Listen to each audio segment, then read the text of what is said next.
भारत एक ऐसा देश जहाँ पे आप जब जन्म लेते हैं तो सारी कैलकुलेशन की जाती है। कौन सा दिन है, कौन सा समय है, कौन से नक्षत्र हैं और कौन सा प्लेनेट कौन सी पोजीशन पे है। इतनी सारी कैलकुलेशन करने के बाद ये डिसाइड किया जाता है कि आपका नाम क्या रखा जाए। तो मैं यही सोच रहा था कि इतनी कैलकुलेशन क्या भारत का नाम भारत रखने पे भी की गई थी। तो कुछ ऐसा ही सवाल लेके मैं गूगल पे गया और लोगों से भी पूछा, तो लोगों का आंसर आया भाई ऐसा कुछ नहीं हुआ था। एक राजा हुआ करते थे जिनका नाम था भरत, उनके नाम से इस देश का नाम भारत पड़ गया।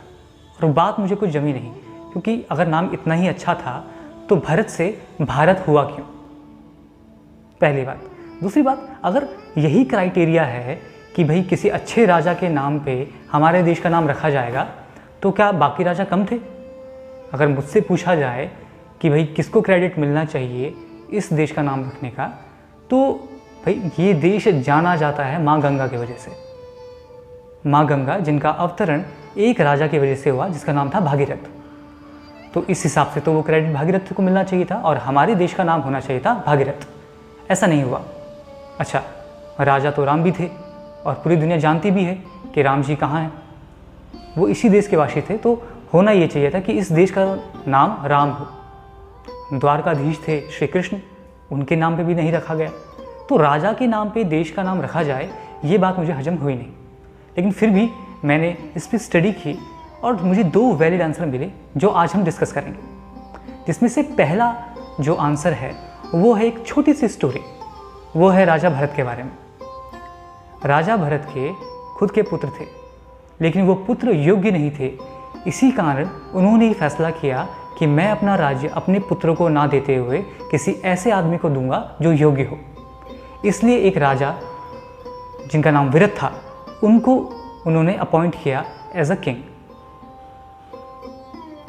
तो ये इतिहास में पहला वाकया था जब किसी राजा ने ऐसा कदम उठाया था कि वंश को ना देखते हुए वो योग्यता को देखे।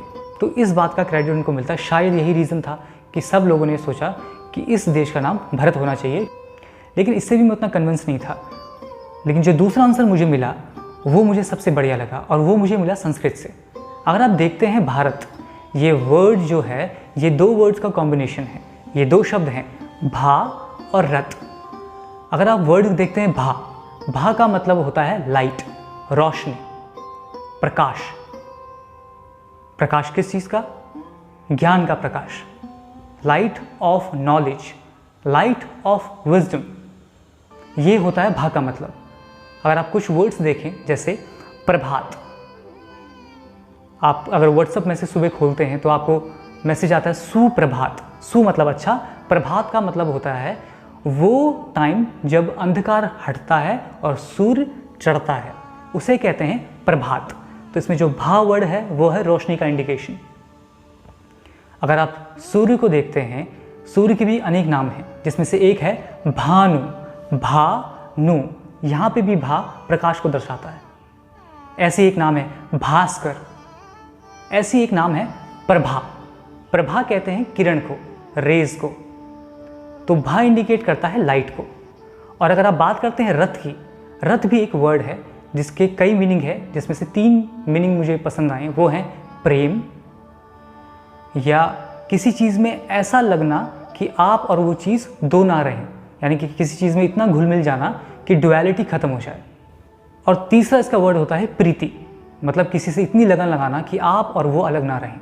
तो अगर हम भारत को एज अ कंबाइंड वर्ड देखते हैं, इसका मतलब होता है एक ऐसी आइडियोलॉजी जहाँ के लोग ज्ञान के यज्ञ में जुटे हुए हैं पूरे प्रेम से। यानी कि भारतवर्ष की जब स्थापना की गई और इसका नाम भारत रखा गया, इसका एकमात्र उद्देश्य ये था कि लोगों को एक मैसेज जाए कि यहाँ के लोग वो लोग हैं जो ज्ञान की पूजा करते हैं या ज्ञान से प्रेम करते हैं या अपनी पूरी ज़िंदगी ज्ञान में ही झोंकना चाहते हैं। ये असली मीनिंग है भारत का। और आप देखिए भी, अगर आप इंडिया को देखते हैं 800 साल से पहले, उस समय यहाँ पे वर्ल्ड क्लास चीज़ें हुआ करती थी। आप संगीत देखें, हमारे यहाँ जो संगीत है उसके लेवल का संगीत आपको कहीं नहीं मिलेगा। हमारे यहाँ का आर्किटेक्चर, जितनी इन्वेंशन और जितनी इनोवेशन यहाँ की गई उतनी कहीं नहीं गई। आप पुराने आर्किटेक्चर देख सकते हैं, चाहे वो महल हो या मंदिर हो।